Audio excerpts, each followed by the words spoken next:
எல்லோருக்கும் வணக்கம். இது ஏன் நான் மைக்கை ஆட்டுறேன்னா, இன்னொரு 2047 எப்படி இந்த திரைப்படம் காட்டினாங்களோ 2047 திரு மாணிக்கம் வந்து தயாரிப்பாளராக இருக்கணும்னு நான் ஆசைப்படுறேன்.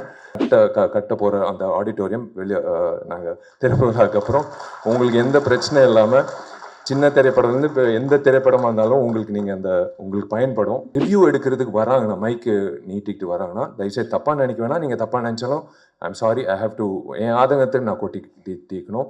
நீங்கள் டிக்கெட் வாங்கிட்டு உள்ளே வந்துட்டு படம் பார்த்துட்டு நீங்கள் அந்த மைக்கை நீங்கள் நீட்டிட்டு உங்கள் கருத்தை நீங்கள் சொல்லிவிடுங்க.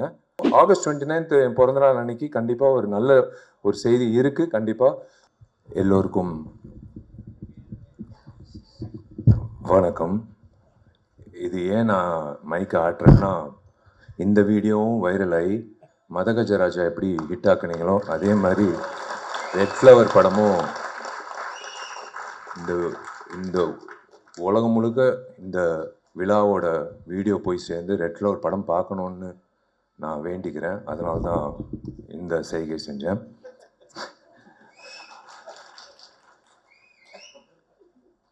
மேடையில் இருக்கிற எனக்கு பிடிச்ச ஜாம்பவங்கள், எனக்கு பிடிச்ச நண்பர்கள், சினிமா சார்ந்த நண்பர்கள், வந்திருக்கும் அனைத்து பத்திரிகையாளர்கள் நண்பர்கள், ஊடக நண்பர்கள், வெல்விஷர்ஸ் எல்லோருக்கும்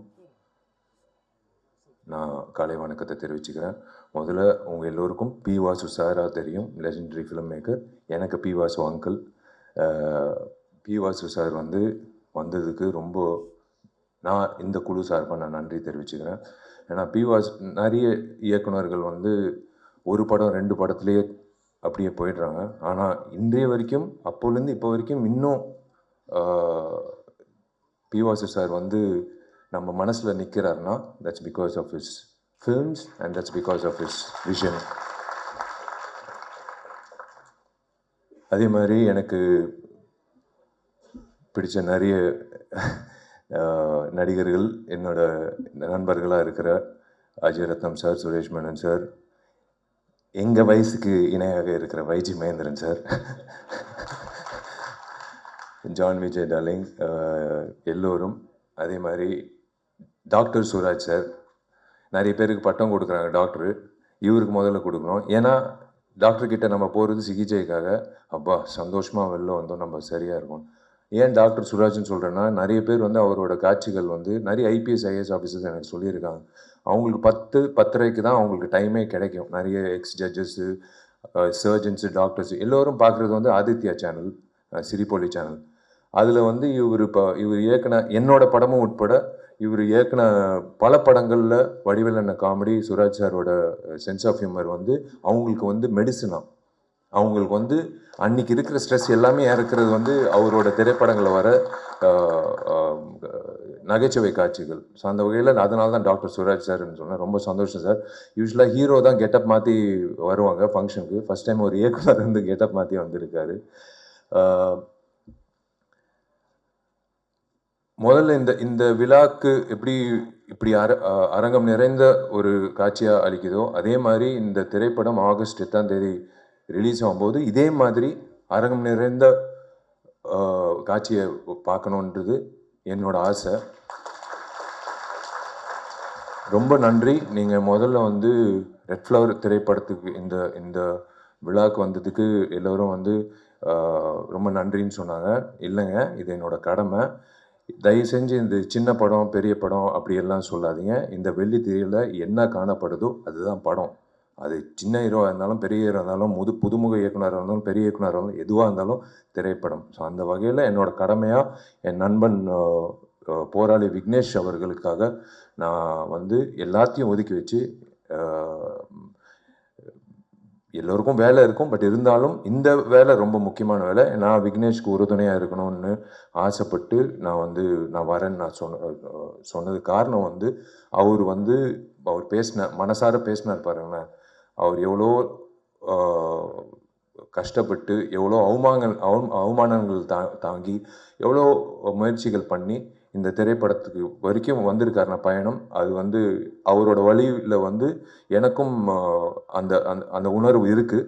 ஸோ அந்த வகையில் வந்து விக்னேஷ் அவர்களுக்கு இந்த திரைப்படம் ரெட் ஃப்ளவர் வந்து மிகப்பெரிய திருப்புமுனையாக இன்னொரு இன்னிங்ஸ் தொடக்கத்துக்காக விக்னேஷ்க்கு அமையணும் நான் வாழ்த்துறேன். விக்னேஷ்க்கு புதுமுக இயக்குனர் ஆண்ட்ரூ பாண்டியன் இந்த காட்சிகள் பார்த்தோம், ட்ரெய்லர் பார்த்தோம், மோஷன் போஸ்டர் பார்த்தோம், சாங்ஸ் பார்த்தோம். திரு ஆண்ட்ரூ பாண்டியன் அவர்களுக்கு என்னோட வாழ்த்துக்கள். பொதுவாக 2025 என்ன நடக்குது, நடைமுறை செயலில் என்ன நடக்குதுன்னு பண்ணுறதுக்கே பல இயக்குநர்கள் திண்டாடுறாங்க. ஆனால் இவர் 2047 என்ன நடக்க போகுதுன்னு ஒரு மிகப்பெரிய ரிஸ்க் எடுத்து ஒரு கதை பண்ணியிருக்காரு. அது in fact everyone was speaking about his vision. I wish Andrew Pandian all the very best for this film. Welcome to the industry. And இந்த விழா நாயகன் சந்தோஷ் ராம் இசையமைப்பாளர், வாழ்த்துக்கள். உங்கள் பாடல்கள் பார்த்தோம், ரொம்ப பக்கபலமாக இருந்திருக்கீங்க. Cinematographer and of course everyone including the heroine and the entire cast and crew. I wish all of you all the very best. Vignesh, ஒரே ஒரு விஷயம் நான் சொல்கிறேன். எல்லாரும் கதாநாயகர்கள் வந்து எதிர்பார்க்குறது வந்து ஒரு நல்ல ஒரு அமைப்பு வேணும். நம்ம என்னதான் வந்து நம்ம திறமைசாலி அப்படின்னு சொல்லும்போது நம்மளுக்கு ஒரு பொக்கிஷம் மாதிரி, ஒரு வைரம் மாதிரி ஒருத்தர் வேணும். யாருன்னா தயாரிப்பாளர். உங்களுக்கு வந்து ஒரு பொக்கிஷமா மாணிக்கம் என்ற பேர்ல அவரே வந்து ஒரு பொக்கிஷமா மாணிக்கம் என்ற ஒரு பேர் வந்து உங்களுக்கு, அதான் கடவுளாக உங்களுக்கு வந்து ஒரு வைரம் கொடுத்துருக்காரு. அதுதான் திரு மாணிக்கம் அவர்கள். காளிகாம்பல் பிக்சர்ஸ் சார்பாக மாணிக்கம் அவர்கள் இந்த திரைப்படத்தை தயாரிச்சிருக்காரு. Sir, welcome to the industry. Manickam sir, நீங்கள் இந்த வந்து நான் சொன்னாங்க, இந்த படம் வந்து எனக்கு லாபம் வேணாம், எனக்கு வந்து இந்த படம் ஒரு லவ் ஃபார் த ஆர்ட்ன்றதுக்காக நான் பண்ணியிருக்கேன். அப்படி இல்லை, நீங்கள் மறுபடி இந்த படம் வெற்றி அடையும். இந்த படம் முடிஞ்சதுக்கப்புறம் நீங்கள் நிறைய விக்னேஷ் சொன்ன மாதிரி நிறைய இயக்குநர்கள் நிறைய திரைப்படங்கள் பண்ணணும். நீங்கள் இன்னொரு 2047 எப்படி இந்த திரைப்படம் காட்டினாங்களோ 2047 திரு மாணிக்கம் வந்து தயாரிப்பாளராக இருக்கணும்னு நான் ஆசைப்படுறேன். Welcome to the film industry. மற்றபடி டார்லிங் ஜான் விஜய், என் டார்லிங் அஜய் ரத்னம் சார், என் டார்லிங் தலைவாசல் விஜய், எல்லோருக்கும் வந்து வாழ்த்துக்கள் for this film. Thank you media. நீங்கள் எப்போவுமே எல்லா திரைப்படங்களுக்கும், எங்கள் திரைப்படம் மட்டும் இல்லை, எல்லா திரைப்படங்களுக்கும் நீங்கள் வந்து ஆஜராகி நீங்கள் வந்து சப்போர்ட் பண்ணுறது ரொம்ப சந்தோஷம். எனக்கு பிடிச்ச 2 அரசியல்வாதிகள், ஒன்று பகத்சிங், ரெண்டாவது இடம்பெற்றவர் நேதாஜி சுபாஷ் சந்திர போஸ். அவருக்கு வந்து ட்ரிபியூட் பண்ணி நீங்கள் தொடங்கினது வந்து ரொம்ப நன்றி. அது இன்னும் நீங்கள் ஞாபகம் வச்சுருக்கீங்கன்றது ரொம்ப சந்தோஷம். அண்ட் அஃப்கோர்ஸ் சொன்ன மாதிரி 3 நாட்கள் ரொம்ப முக்கியம். கண்டிப்பாக வந்து இந்த படம் வெற்றி அடையும் நம்புகிறேன். நிறைய பேர் வந்து வாட்ச் பார்த்துட்டே இருந்தாங்க. கவலைப்படாதீங்க. இந்த குழுவுக்கு மட்டும் இல்லை, எல்லா திரைப்படங்களும் தயாரிப்பாளர் சங்கம் சார்பாக கதிரேசன் சார் எல்லாரும் வந்திருக்காங்க. நான் ஒரு விண்ணப்பம் நடிகர் சங்கம் சார்பாக, இன்னும் 3 மாத காலகட்டத்தில் நாங்கள் வந்து கவலைப்படாதீங்க, டைம் கன்ஸ்டன்ட் இருக்காது. அந்த நாங்கள் கட்ட போகிற அந்த ஆடிட்டோரியம் வெளியே நாங்கள் திறப்புக்கு அப்புறம் உங்களுக்கு எந்த பிரச்சனையும் இல்லாமல், சின்ன திரைப்படம்லேருந்து இப்போ எந்த திரைப்படமாக இருந்தாலும் உங்களுக்கு பயன்படும். நீங்கள் அந்த டைம் வாட்சே பார்க்க தேவையில்லை. அந்தளவுக்கு உங்களுக்கு ஒரு மிகப்பெரிய ஒரு பூனா அமையும், ஒரு மிகப்பெரிய ஒரு விஷயமாக அமையும். தயாரிப்பாளர் சங்கம் இருக்கிறதுனால நான் வந்து நடிகர் சங்கம் சார்ந்த உறுப்பினர்கள் இருக்காங்க. கதிரேசன் சாரும் இருக்கார், ஆஃபீஸ் பேர். அவர் சார்பாக நான் ஒரு விண்ணப்பம் உங்கள் எல்லோருக்கும் நான் வைக்கிறேன். பத்திரிகையாளர்கள் plus YouTubers and every one and exhibitors association சார்பாக அவங்களுக்கும் நான் விண்ணப்பம் வைக்கிறேன், இன்க்ளூடிங் கமலா தேட்டர் உரிமையாளருக்கும் மற்ற உரிமையாளர்களும். இனிமேல் வரக்கூடிய திரைப்படங்கள் ரிலீஸ் ஆகும்போது வெள்ளிக்கிழமை தயவு செஞ்சு ஒரு 3 நாளைக்கு மட்டும் 12 காட்சிகளுக்கு மட்டும் யாராவது வந்து ரிவ்யூ எடுக்கிறதுக்கு வராங்கன்னா, மைக்கு நீட்டிக்கிட்டு வராங்கன்னா, தயவுசெய்து தப்பாக நினைக்க வேணாம். நீங்கள் தப்பாக நினச்சாலும் I'm sorry, I have to, என் ஆதங்கத்தை நான் தீக்கணும். நீங்கள் டிக்கெட் வாங்கிட்டு உள்ளே வந்துட்டு படம் பார்த்துட்டு நீங்கள் அந்த மைக்கை நீங்கள் நீட்டிட்டு உங்கள் கருத்தை நீங்கள் சொல்லிவிடுங்க. ஆனால் தயவு செஞ்சு அவங்கள வந்து ஒரு 3 days மட்டும் வெளியில் தப்பாக நினைக்க வேணாம். உள்ளார ப்ரெமிசஸ் இல்லாமல் வெளியில் அவங்கவுங்க வண்டி வாகனத்தில் ஏறி வெளியில் போகும்போது நீங்கள் அவங்கள வந்து போய் நீங்கள் வெளியில் கேட்டுக்கோங்க. அவங்களோட ரிவ்யூ கேட்க வேணான்னு நான் சொல்ல, வெளியில் கேளுங்க. ஆனால் தயவு செஞ்சு ஒரு 3 நாட்களுக்கு மட்டும் அந்த 12 காட்சிகள் மட்டும் எக்ஸிபிட்டர்ஸ் அசோசியேஷன் நான் ஒரு வேண்டுகோளை விண்ணப்பமாக வைக்கிறேன். உள்ளே மட்டும் கொஞ்சம் ரிக்வெஸ்ட் பண்ணி உள்ளே வந்து எடுக்க வேணான்னு சொல்லுங்கள். வெளியில் எடுத்துக்கோங்க. விமர்சனங்கள் கண்டிப்பாக யார் முதல்ல விமர்சனம் போடுறதுன்னு ஒரு போட்டி இருக்கும். அது தப்பே கிடையாது எல்லாரும். ஆனால் நீங்கள் உள்ளே வந்து ஒரு டிக்கெட் வாங்கி நீங்கள் அந்த படத்தை பார்த்துட்டு அதுக்கப்புறம் உங்கள் கருத்து சொல்லிவிட்டு அப்புறம் மக்களோட கருத்து நீங்கள் சொன்னீங்கன்னா சூப்பராக இருக்கும். அந்த வகையில் ஒரு நல்லா இருக்கும். எந்த படத்துக்காக இருந்தாலும் அது நல்லா இருக்கும். ப்ளீஸ் தயவு செஞ்சு கண்டிப்பாக ரிவ்யூ வேணும். அந்த ப்ரீதிங் ஸ்பேஸ்ன்றது ரொம்ப முக்கியம். ஒரு 12 காட்சிகள் விட்டுருங்களேன். அந்த அதுதான் ஒரு திரைப்படத்துக்கு ஒரு இவ்வளோ உழைச்சிருக்காங்க. அது கண்டிப்பாக வந்து அது ஒரு நீங்கள் கொடுக்குற சப்போர்ட் தான் அந்த வகையில். ஸோ தேங்க்யூ வெரி மச் நீங்கள் எல்லோரும் வந்ததுக்கு. And wish you all the very best எல்லோருக்கும். இந்த ரெட் ஃப்ளவர் திரைப்படம் வெள்ளித்திரையில் மிக சிறப்பாக வந்து வெற்றிகரமாக கொண்டாடப்படணும்.